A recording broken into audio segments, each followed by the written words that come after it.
All right, Raider Nation, I need to talk to you about something that's been sitting with me all day, because a former NFL head coach just said something on camera that's forcing me to second guess a stance I thought I was locked into. So let's just get right into it, because there's a lot to unpack here, and by the end of this, I want to know where you land too. Doug Peterson, the man who ran the show in Philadelphia for years, sat down and basically told the world that the Raiders are making a mistake if they don't hand the keys to Fernando Mendoza immediately. Not in October, not after Kirk Cousins stumbles through a few rough outings. Week 1, right now, let him bleed, let him learn, let him become the guy on live bullets instead of in a meeting room. And I'm not going to lie to you, hearing him lay it out the way he did actually rattled my confidence a little bit, because my stance up to this point has been pretty firm. Mendoza should not be starting for this team out of training camp. Peterson wasn't just throwing out an opinion for shock value either. He's lived this exact dilemma before. Back in Philly, he was in the room when the front office had to decide what to do with a young Carson Wentz, and his answer was the same one he's giving the Raiders now: stop delaying the inevitable. He talked about not wanting to push the growing pains into November or December, when a season might already be circling the drain. Get the guy out there in week 1, let him take his lumps early while there's still time to recover from them, and let him build real chemistry with the players he's going to be throwing to for the next decade. He even brought up a phone call he got years ago from Buffalo's head coach right after the Bills drafted Josh Allen, asking him point blank how he handled the Wentz situation. Peterson's advice then was identical to what he's saying about Mendoza now. If you believe this is your guy, don't waste a year finding that out. Play him. Buffalo did exactly that. And yeah, Allen looked shaky and inconsistent for stretches of that rookie season. But look at where that organization sits today. Peterson framed it almost like a rite of passage. You eat the pain up front so you're not still eating it 3 years later.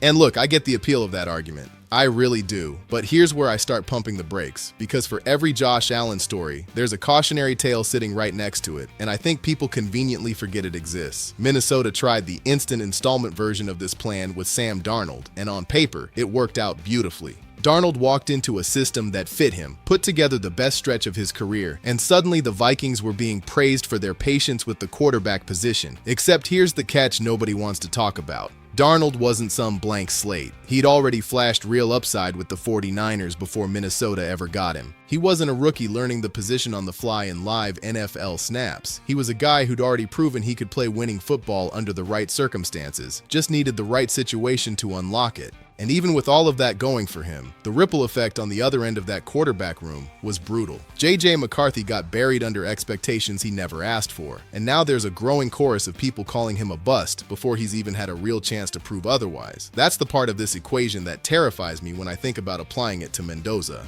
Because here's the truth about the Raiders situation that makes it fundamentally different from both of those examples. Kirk Cousins isn't Frank Reich's version of a bridge. He's not walking into Vegas as a young, ascending talent like Darnold was. This is a guy heading toward the tail end of his career, someone the front office already knows isn't part of the long-term picture no matter how well he plays in August. So if Mendoza comes in and struggles, there isn't some safety net quarterback behind him who's suddenly going to look like the obvious answer instead. There's no J.J. McCarthy figure lurking in this quarterback room waiting to inherit unfair pressure. In some strange way, that actually removes some of the danger Peterson's plan created in Minnesota. But it also means if this experiment goes sideways, there's no built-in contingency. It's Mendoza, or it's an aging bridge quarterback trying to hold the fort for one more year. So where does that leave me? Honestly, still not fully sold on throwing him out there week 1. And it's not about talent. It's about the roster around him. When Jalen Hurts took over in Philly, or when Lamar Jackson took the reins in Baltimore, those guys were stepping into machines that were already built. The offensive line was set. The receiving core was established. The identity of the team on offense was already there. They just needed a quarterback to steer it. The Raiders are not in that position right now. This roster is still figuring out who its starting right tackle is going to be.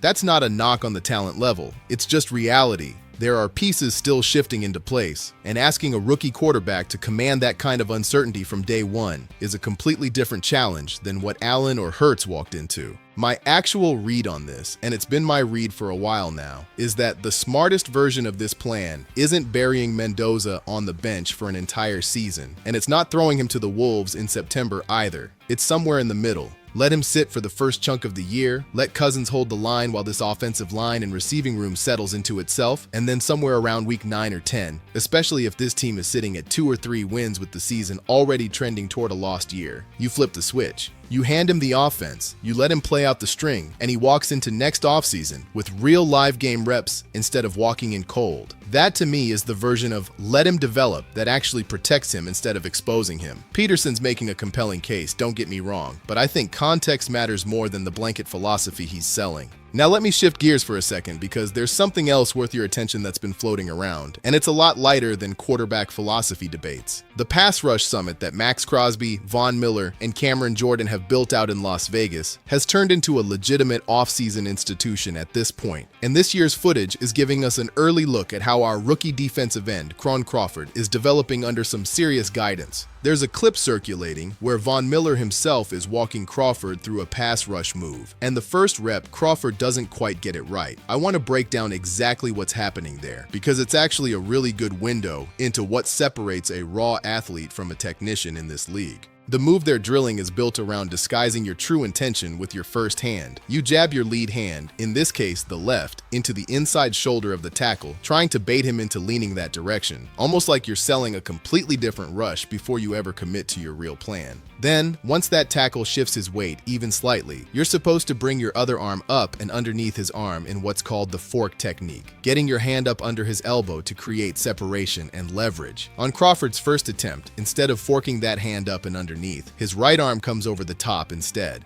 And look, it's not like it's a disaster. Technically, it can still generate some pressure, but it's not the rep they were drilling, and you can see one of the veterans on the field immediately step in to correct him. The very next rep, Crawford resets, throws that same left-hand fake, and this time gets his right arm exactly where it needs to be, underneath and driving up through the tackle's arm the way the move is designed to work. Watching that unfold is honestly one of the more encouraging things I've seen from him this offseason, because it tells you exactly where his development curve is right now. This is a kid who has explosive tools, real bend, real first step burst, but the finer details of setting up blockers and disguising his rush plan are still being built rep by rep. That's not a red flag. That's just what a rookie defensive end's process is supposed to look like in July. I'd actually argue pass rush technique is one of the hardest things to teach in this entire sport. People treat it like it's something a guy just picks up naturally if he's athletic enough. But the truth is, some of the best pure athletes in NFL history never developed a real toolbox of moves, while some technically gifted rushers without elite measurables built entire careers off of details like this. If Crawford keeps stacking reps like this all offseason, I think we're looking at a guy who eventually becomes the long-term answer at defensive end once Crosby's career starts winding down. Now let's pivot one more time, because there's a roster piece worth digging into. A report just dropped listing 5 potential surprise cuts for the Raiders heading into training camp, and I want to walk through it because I agree with some of it and I think other parts of it are honestly way off. Let's start with the name that actually makes some sense to me. Isaiah Pola-Mao. The argument here is that Pola-Mao's best fit is closer to the line of scrimmage, but the Raiders already have Jeremy Chin occupying that exact role, and Dalton Johnson profiles as a natural box safety as well, which creates a logjam at one specific spot on the depth chart. Add in the fact that Johnson is a rookie on a longer, cheaper contract while Pola-Mao is entering a contract year, and you can see why a front office looking to build long-term value might lean toward the younger, more cost-controlled option. I don't think it's a lock to happen, but I understand the logic completely. Where I start pushing back hard is Adam Butler. I think it's borderline disrespectful to put his name on a surprise cut list. This is a guy who's quietly been one of the better interior pass rushers on this roster the last 2 seasons. And while yes, his overall production dipped a little this past year, I don't think that dip reflects who he actually is as a player. Last season's defensive scheme asked him to do things that weren't exactly playing to his strengths, and I think that distorted what he's capable of when deployed correctly. The report leans on the fact that the Raiders have invested draft capital into younger defensive tackles, guys still developing, still unproven at this level.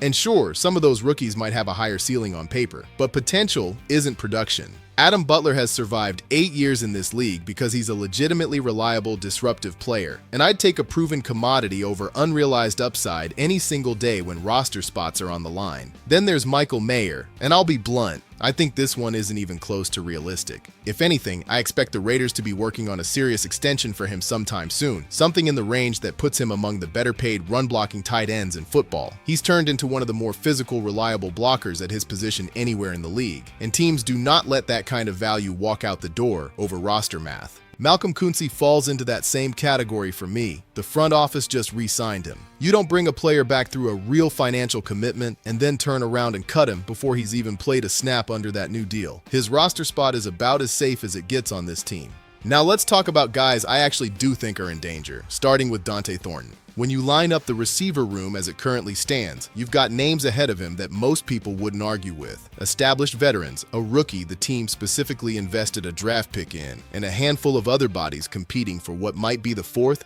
5th, or 6th spot on the depth chart. Thornton's margin for error here is razor thin, and I think there's a real chance he doesn't make the final roster when everything shakes out. Jordan Meredith is another one I'd put in that same bucket, and honestly, this wouldn't shock anyone who's been paying attention. There's already been chatter about him potentially being moved before camp even starts. He offers positional flexibility as a backup interior lineman, sure, but Trey Zune provides a lot of that same versatility, and he was a third-round investment the team is clearly more committed to long-term. Meredith might survive one more camp on reputation and experience alone, but I wouldn't be surprised at all if this is his last summer in silver and black. On the defensive tackle side, J.J. Piguez is a name worth watching closely too. He's young, which usually buys some patience, but the room in front of him is stacked. You've got established veterans, a developing player the team clearly believes in, and several other bodies all competing for a handful of active roster spots. If any of those other names take a real step forward in camp, Piguez could genuinely be squeezed out, even with real long-term upside still on the table. At linebacker, keep an eye on Tommy Eichenberg. With two players clearly ahead of him on the depth chart already, plus a handful of new additions the team brought in this offseason, who nobody's actually seen play an NFL snap yet, his path to a meaningful role feels murky at best right now. And then there's the name that honestly might carry the highest odds of any surprise move on this entire roster, the cornerback the team just traded for. If a new contract situation doesn't get resolved before the season, you have to wonder whether that turns into a real holdout situation, and that's the kind of storyline that could blow up fast if it isn't handled quietly behind the scenes this summer. There's also a bigger picture piece to this whole cut conversation that I think gets lost when people just scroll through a list of names. Training camp roster decisions aren't really about who's the most talented player in a vacuum. They're about fit, contract timing, positional logjams, and what a new coaching staff actually values as they install their system for the first time. That's exactly why a guy like Adam Butler can be genuinely good and still end up in these conversations, and why a guy like Michael Mayer can be safe as houses even while rumors swirl around less established names. Front offices are playing a numbers game just as much as a talent evaluation game every single summer, and that's something worth keeping in mind every time one of these lists starts making the rounds online. So that's where I stand on all of it, cautiously skeptical on rushing Mendoza into the fire, genuinely excited about what I'm seeing from Crawford's development, and split right down the middle on this cut list, agreeing on some names and completely disagreeing on others. What's your take? Would you throw Mendoza out there week 1 the way Pedersen's suggesting? Or do you think patience is still the smarter play here? And which one of these roster names do you think is actually the one to watch heading into camp? Let me know where you land, because I think this is one of those debates where reasonable people can see it completely differently.